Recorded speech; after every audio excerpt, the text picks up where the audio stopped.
To say that the GLC is an important model for Mercedes-Benz is quite the understatement. You see, when it launched in 2015, and we called it a C-Class on stilts, it went on to become a global bestseller for the brand. Fast forward to 2022, and the second generation entered the market. But here in little old South Africa, we have had to wait until now to see it on our soil. It might not look entirely different at first glance, but dig a little deeper and you'll soon see the updates. It is 60 millimeters longer and 4 millimeters lower than its predecessor, but most noticeably is probably the redesigned front end, with headlamps that connect directly to the radiator grille to emphasize the vehicle's width. This particular model has the AMG line package and so boasts the Mercedes-Benz pattern on the radiator grille. The sportiness is further accentuated by wheel arch liners in contrasting matte grey. There are also simulated chrome tailpipes on either side of the skid plate, the latter doing a less than stellar job of hiding the actual exhaust and drop-down tow hook. The latest generation of the Driving Assistance Package Plus contains additional and further improved functions. Active Distance Assist Distronic, for example, can now react to stationary vehicles on the road at speeds of up to 100 kilometers per hour. It was previously 60 k's. If you're an avid off-roader, well, this is probably not the car for you. However, the GLC does have an off-road mode with downhill speed regulation and a 360-degree camera offering a transparent bonnet.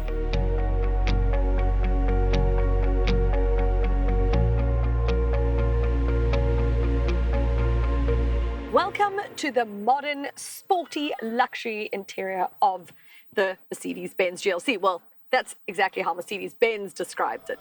But to be fair, what Merc has always done really well is to use its sort of trickle-down tactics. And so you've got features that you would usually find in the S-Class coming into the lower-down models. And this GLC is no different. Even this 12.3-inch screen with this 11.9-inch central display is pretty amazing. The sculpted dashboard is really beautiful. The features are aplenty. So overall, it is just a really beautiful cabin to be in. They've done away with most buttons, Mercedes-Benz in general has, because I think they want you to rely mostly on the voice control, which for me is just a little bit hit and miss. But what about space? Okay, well, thanks to the larger rear overhang, the boot capacity has increased by 70 litres, which is quite significant. It's now a boot of 620 litres, which is massive. And I think families will rejoice for the larger boot because if you've got kids, you know how much space they take up.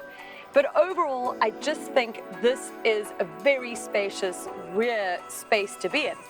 Seats are a bit upright, but your rear legroom, I'm sitting behind myself, is quite extraordinary.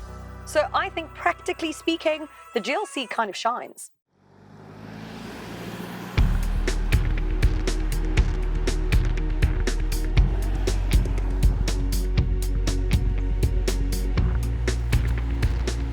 The GLC now only comes with mild hybrid technology. It's got a 48-volt system and an integrated starter generator. And what this all basically means is that you're going to really save on fuel and you won't notice the stop-start system, which is always a good thing in my book. I also notice that when you even start the car, it's ever so gentle. It just sort of like turns on. Nothing intrusive about this engine. And this engine actually is the flagship's 300D, which is a 2-litre 4-cylinder turbo diesel. It has 198 kilowatts of power and 550 newton meters of torque. So it is a punchy thing. And it's going to get you to 100 kilometers per hour in 6.3 seconds. Now, the ride, it does sort of eat up the road imperfections pretty well. I'm going over speed bumps as I'm speaking, so you'll notice that.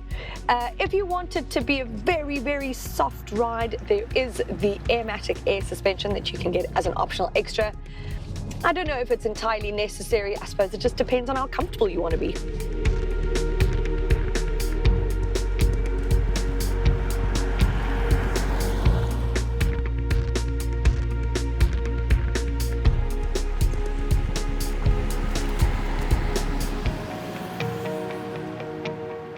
comes to pricing, it's, well, like the C-Class, pretty pricey.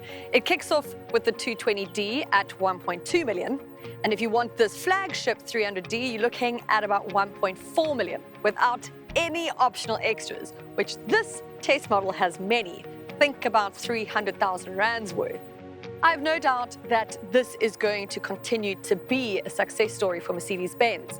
But here in South Africa, I can't help but think that cars are just becoming too expensive. They're sort of outpricing themselves in their own game. It's an excellent product, and it's better than the outgoing model. And I just hope that those customers who could afford the GLC can still afford the GLC.